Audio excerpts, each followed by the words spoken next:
Welcome back, sports fans. We're here for week 3 of the sports broadcast. We're back in the Situation Room with 4th and Inches. I'm William Carwell. This is Nick Carwell. We're going to look back on last week's games, some of the big showdowns and the upsets and some of the surprises. And then we'll look into this week's matchups, the showdowns. Arizona State upset Michigan State. That was one of the big games of the weekend. Definitely. 16-13. I didn't get to watch it. It came on very late on the East Coast, but I did see the highlights. What do you have to say about that one, Nick? Total shock. Never expected that. I expected Michigan State defense to dominate. They're known for defense. Both defenses played well, and neither team were able to run the ball, which is surprising because Michigan State is known for running the ball. I think they got a late field goal to win the game. I think so. Clemson survives Texas A&M, and that's really what they did. They survived Texas A&M. A&M really outplayed Clemson, played them toe-to-toe, had a chance to win it. Clemson made a few plays down the stretch to get the win on the road, which is always hard to do when you play an opponent that tough or that caliber and with the 12th man. What are your thoughts on that one? I felt like Texas A&M actually outplayed Clemson. To me, in my opinion, I feel like they played well enough to win the game and had things that just went in the way of Clemson for them to win. And it still came down to a 2-point conversion at the end of the game for Clemson to preserve the win. So could Clemson have maybe taken them lightly, or is Texas A&M really for real? That's a good question, though. I think Texas A&M maybe going to surprise some folks. I thought Jimbo Fisher would have something for Clemson by coming from Florida State and playing them all the time, and that he would know them in and out and how to attack them and where their weaknesses was, and I was right. And they did generate some points against that vaunted Tiger defense. They did. Here are a few teams at the top that just had cakewalks last week. Alabama breezed over Arkansas State. Auburn cruised over Alabama State. And Ohio State, they did away with Rutgers pretty easily. One that wasn't supposed to be a runaway was the Georgia Bulldog flexed its muscle over the South Carolina Gamecocks in Columbia. Georgia just dominated that game. They really dominated the second half. The first half was really competitive for both teams, and it was a close game. But the third quarter, Georgia just came out and ran away with it. Yeah, I sort of figured that Georgia would pull away at the end. I thought it would be closer than the final score was. But I figured the offensive line of Georgia would be the difference in the game going against the smaller South Carolina defenders. And it came to fruition, as you would say. Stanford defeats USC on the West Coast, 17-3. Now, this was a game that really lived up to everything it was billed to be. It did. Stanford, with their running game, Bryce Love, the offensive line, they control the clock, they control the game. And their defense, both defenses actually played well in the game. But that offensive line, that physical offensive line of Stanford was the difference in the game, and I knew it would be. Yeah, it was a tough physical matchup, and of course Stanford with all those starters back.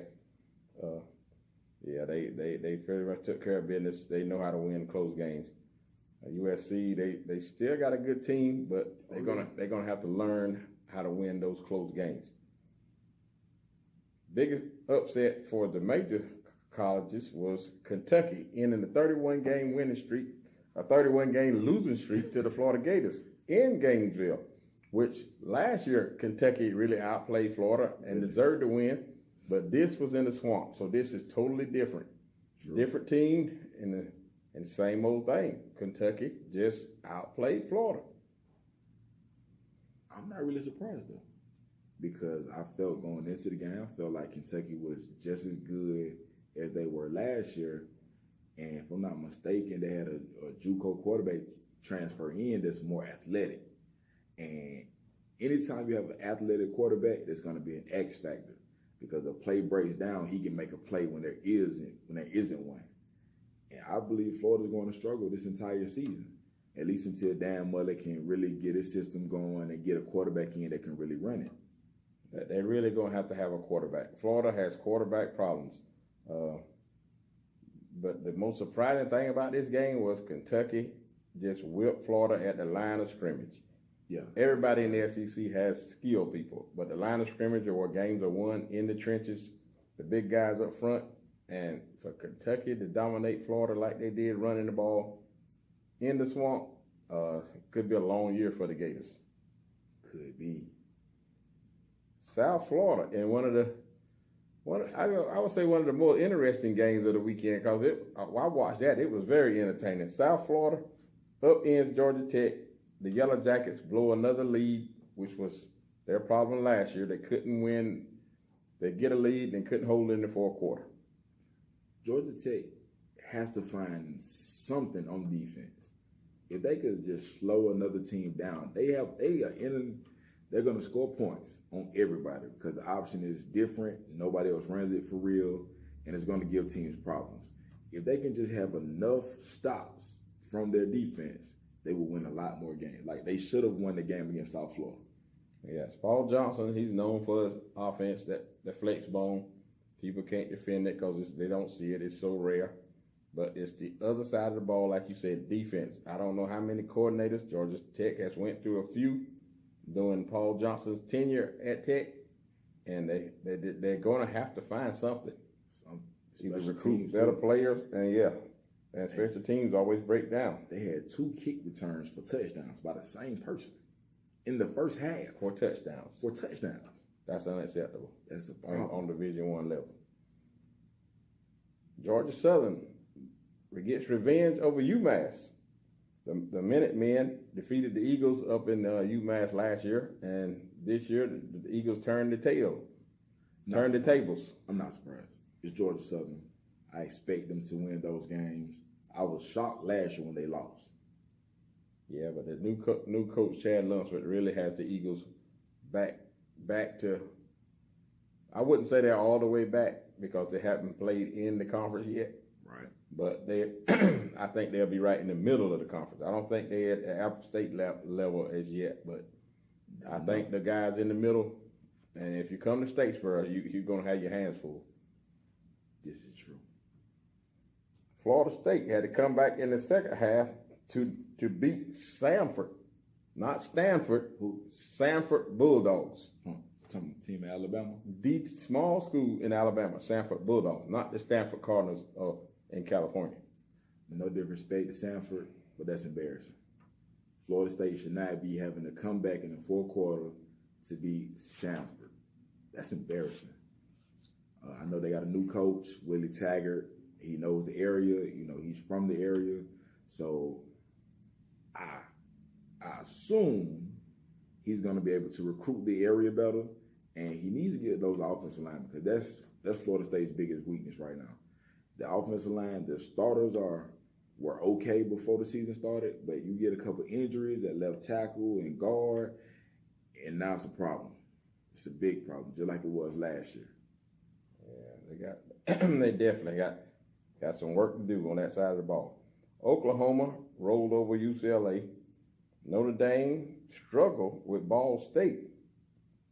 That was a surprise. 24-16. The Fighting Irish get the win. And this week face a challenge from the Vanderbilt Commodores, who are undefeated. So I'm gonna jump ahead a little bit. My upset pick for this week is Vandy over Notre Dame. Because Ball State showed you the formula to disrupt the Notre Dame's offense. If you stop the run and force Brandon Wimbush to beat you throwing the ball, he can throw interceptions. He likes to take chances, and if you can stop the run and force him to throw the ball, he's gonna take chances. There's gonna be opportunities to create turnovers, and I believe Derek Mason knows that, and he's a defensive-minded coach anyway. Tell you, Vanderbilt over Notre Dame in South Bend. I'm calling it right now. I don't know. I think Notre Dame was sort of sleepwalking against Ball State, and they were not. They will be wide awake for the Vanderbilt Commodores. That's possible too. He still threw 3 interceptions. Yeah, well, can't count on that. Penn State bounces back to trounce Pittsburgh 51-6. Mississippi State blows away Kansas State. Michigan big over Western Michigan 49-3. And of course Miami down Savannah State 77-0. Looking back at those, we'll take a small break and then we'll come back with this week's matchups. This week's podcast is being sponsored by Any Means Clothing, your exclusive place for all 4th and Inches merchandise. Link will be in the description. We're back in the Situation Room, and we're going to look at Week 3 college matchups, just a few of the, we would call the intriguing matchups that may pique your interest. You may want to flip the channel when these games come on. This LSU episode's podcast is being sponsored by Any Means Clothing, your exclusive place for all your 4th and Inches merchandise. The link will be in the description. Will Auburn get revenge from last season when the Bayou Bengals took them down in Death Valley? Auburn might win the game, but 10 points? That's a lot. That's a lot. Auburn's defense is good. LSU's defense is good too. And LSU finally found a quarterback that can throw the ball. LSU definitely has a good quarterback, and he would get his first test this weekend in SEC on the road. Yeah. So it's a different animal on the road in Tiger Stadium with those guys up front that Auburn has. But last week we saw how you can move the ball against Auburn. I think LSU has a chance. I think it's going to be a good game. I think it's going to come down to the fourth quarter. And whichever team makes the least amount of mistakes is the team that'll win. And Auburn's defense is great. They're not good. They're great. Everybody talks about Clemson's defensive line and Ohio State. Auburn's is just as good. So they're going to be a problem. But I feel like LSU's defense is great as well. Especially led with cornerback Greedy Williams. He is the truth. And the linebackers are that good. So it's going to be a defensive struggle. I agree with that. So I also think the offensive team that finds the most balance, that can somehow get those big yards when they need them, or just run enough to keep the other team honest, will give the quarterback more success. And I believe that is the winning formula for both teams. Right. Who can keep the chains moving. So who you taking to win? Can't go against Auburn at home. It's too much revenge. The factor, all the returning starters on defense, Jarrett Stidham, Heisman Trophy candidate. There's no way I go against them at home. I'd say LSU in the upset. Okay. Ohio State, -13 at TCU. I believe they're in Arlington. Yeah, they play well. It's in Texas. It's in Texas. Yeah. It's still a home game. Well, it's pretty much a home game for TCU. TCU is based in Fort Worth. It's still a home game. Both are 2-0 and coming off blowout wins. Who do you like? I'm taking Ohio State. I just feel like they're more talented. TCU is good. They're gritty. They're going to be well coached. Their defense is going to be physical. It's not going to be an easy game, but I'm taking Ohio State. They're just a more talented team. Their defensive line is also one that is the truth. Nick Bosa is the truth. I might take this as my upset special. Really? TCU over Ohio State. Urban Meyer won't be there again, which it hadn't mattered the last couple of weeks, but this week it might. TCU lives for games like this. This is why they recruit the people they do.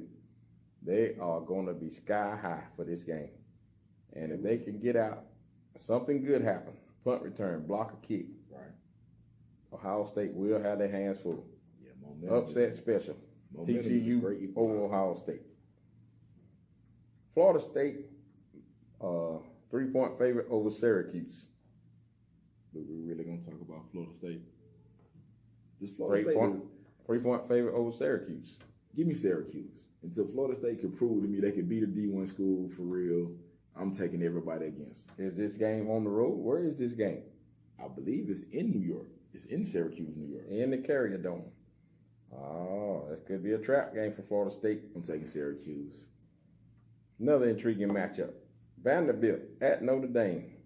I'm taking Notre Dame Fighting Irish are 14.2 touchdown favorite. I'm taking over Vandy. the Vanderbilt Commodores. I'm taking Vandy. You taking Vandy with the point spread, or you taking them straight up? I'm taking Vandy to win the game. To win the game straight up. I stand by my and statement. why? I believe in Derrick Mason. I believe in the Commodores. I believe in Vanderbilt defense. I don't believe in their offense. Not just yet. I don't believe in Notre Dame's offense. But they home. Colorado State versus the Florida Gators in Gainesville. 19-point favorite. The Gators are over Mike Bobo's team, who got their first win last week. Is that a misprint? No. 19 points? No. Florida's favored by 19? Yep. I might need to bet on this game. I might need to take Colorado State with 19 points. It's a lot. For offense that can't score, it's a lot. Yeah, Colorado State has a good quarterback, and they can put up some points. But their problem is their strength is going against Florida's strength. Florida's strength is in their secondary. True. And those guys, if you throw it around a lot, they're going to pick some off. And in Gainesville, crowd noise, not hearing the snap count, giving that Florida defense a jump on them, I think. And after the whipping they took from Kentucky last week, those boys are going to be mad, and Colorado State are going to be sacrificial lambs. I like the Gators by 21 points. I like the Gators to win, but I don't know about covering 19. By 21. Their offense has not shown that type of life. Colorado State coming through all those time zones to the East Coast. I like Florida Gators. Okay. Missouri versus Purdue at Purdue. Missouri's a 7-point favorite. Last season, Purdue smacked Missouri 35-3, shut down Drew Lock. Mm-hmm. And hey, they had their number. Mm-hmm. But this is a different time, a different place. Totally different time and place. Last year, early in the season when they played, Mizzou was really struggling to find themselves. And then late in the season, they found their stride. And they finished, I think, on a 5 or 6 game winning streak. I think Mizzou gets revenge in this game. I'm taking Drew Lock to really light up the Boilermakers. I'm with you, but Purdue did embarrass Missouri last year. They scored 28 points in the first half. Offensively, they have all 11 starters back. Purdue does. That's but impressive. They have a true freshman wide receiver who's coming in on the scene and is creating a lot of buzz. A 4.3 40 guy who has, get this, in his first college game, 313 all-purpose yards and 2 touchdowns. That's great. Who was it against, though? I don't know. It wasn't an SEC team. But Missouri will roll, and Drew Lock Heisman campaign will be off to a hot start. Hold on. Let's pause the Heisman talk. It's a little early for that. I said Heisman campaign. I didn't say he was going to win it. Just saying. LSU and Auburn. Let's go back to the LSU-Auburn game, because I have some notes here. Okay. Auburn's offense is too balanced, and with revenge on their mind, of course, you said, playing at home. Here, just look at the size, the offensive line of back that up. Ohio State TCU matchup. It's the one. Ohio State offensive line versus TCU's defensive line. The size advantage. Offensive tackle, 6'6", 319. The guard, 6'7", 310. The center is 6'7", 312. The guard, 6'4", 312. The tackle is 6'7", 310. That's for the Ohio State Buckeyes. They're massive. TCU defensive line is undersized. Defensive end, 6'2", 235. Defensive tackle, 6'2", 256. The middle linebacker, 6'2", 212. The D tackle is 6'1", 290. And the other end is 6'4", 249. They average 6'2", 254, going against the average of 6'6", 313. That's going to be a problem as the game wears on. It could be. It will be. the only thing you're forgetting about, though, is Gary Patterson. Nope. And Gary Patterson is a defensive mastermind. It's what he does. Right. I know exactly what he's going to do. Like you said, they live for these games. They live for these games. TCU recruits guys this size for a reason. Because they don't play head up. They shoot the gaps. They bring linebackers. Exactly. They bring more people than you can block. They create havoc along the offensive line. And that's fine. if you outnumber them and if they don't gash you. But if the Ohio State Buckeyes get a hat on a hat, it's good night, Irene. If they can get a hat on the hat. One thing about being as massive as the Ohio State line is, if we just try to line up and play man to man, they're gonna eventually wear on you and beat you. But it's not what TCU does. It's not what they're going to do. And they're I get gonna be moving around. They're gonna mess up their blocking rules and all that. I guarantee you, inside the scheme, Ohio State probably will bring their splits in a little, create less gaps, and those big guys, there won't be much room in between them to shoot the gap. TCU has 3 new starters on the offensive line and a new quarterback. Yeah. I took Ohio State. Okay. TCU should. Ohio State should win the game. I'm just saying, Gary Patterson is a master at these type of games, though. I don't know. It's hard to bet against him. He lives for the upset. Okay. Any other games you'd like to mention? Georgia Southern at Clemson was one that was interesting, but I believe it's going to be canceled if it hasn't already been canceled. Yeah. It may be canceled, but I don't see that being interesting because Clemson's defensive line is just too strong for the option. And you really have to pass to beat the Tigers. But see, that's why Georgia Southern is so interesting. They're not running at the defensive line. They're going to run side to side. Too much speed on that Clemson defense. It won't work. The cornerbacks and D-backs are too physical. Georgia Southern wideouts can't block them. No. I'm just saying, it could have been interesting. No, it won't be interesting. If they play the game, it won't be interesting. Okay. Well, Georgia Southern will pick up a big check and come back to Statesboro. So what you think about Georgia Tech at Pitt? I think this is a big game for Coach Paul Johnson. He really needs a win in the worst way. He does. And Pitt, they kind of like really need a win also. Right. So both teams are sort of in the same boat right there. Pitt at home, but I like Georgia Tech because their offense is just too complicated to get ready for in 1 week. Especially coming off that smackdown they got last week from Penn State. It's some pride hurt. Okay, how about the Georgia? Georgia playing Middle Tennessee State at home. I don't know a lot about Middle Tennessee State. If I'm not mistaken, last year they had a good passing game, but their defense was kind of weak. So I look for Georgia to shut down their passing game by getting pressure on the quarterback, and I just look for them to run away with this game. If they play it, that's another one that could be canceled, with the weather coming. I think the time has been moved up to sort of avoid some of the weather from 7:15 to 12 o'clock noon kickoff in Athens. So the tailgaters may not be out in full force yet. They may be still a little teary-eyed, sleeping in. And that may play the Middle Tennessee State hands for a little while, but it won't last. But around the second quarter, when all the students and everybody arrive, and Sanford Stadium gets rocking, the Dogs will probably run away with it. The Middle Tennessee does have a pretty good quarterback, but the Georgia offensive line proved last week against South Carolina they are the real deal. Yeah. And with Holyfield and Swift, Brian Herring, and even the other guy that came in, James Cook, they running tough. Man, they are tough. You know what? I think Holyfield should be the feature back, and instead of Swift, kind of how it was when they had Chubb and Michelle, because Holyfield is more of like a rhythm runner. Like the more carries he get, the better he runs downhill. And Swift is a great change of pace back. Not saying he can't carry the load. I just feel like he'll fill that role better than the other way around. I see what you're saying, and I like the way Holyfield came in there. I don't think you can go wrong with either one of those guys starting. Oh no, definitely. And I like the way Holyfield runs between the tackle, definitely better. He bounces off tackles, and he's always leaning forward, always falling forward. It's hard to take down.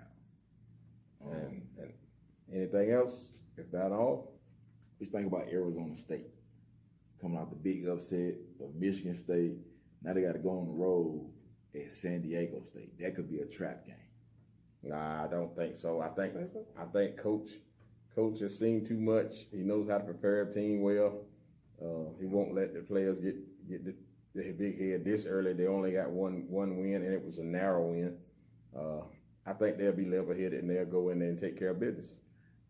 I think Herm Edwards will be level-headed and take care of business. I think he'll do his best to keep his team that way, but you can't control the mind of 18 to 22-year-old kids that ain't used to winning. No, there's no way to control it. That was a big win, and now you have a team that you should beat. We're going to see how mature the team is as a whole. Oh, it definitely only on so much limit that coach can do. You only have so much control. That's definitely a good point, but I think he'll have the troops ready. The only other game that I had down is intriguing is USC at Texas, but it's only intriguing from the standpoint that Texas lost to Maryland, and now you have USC coming to town. If Texas loses this game, I believe Tom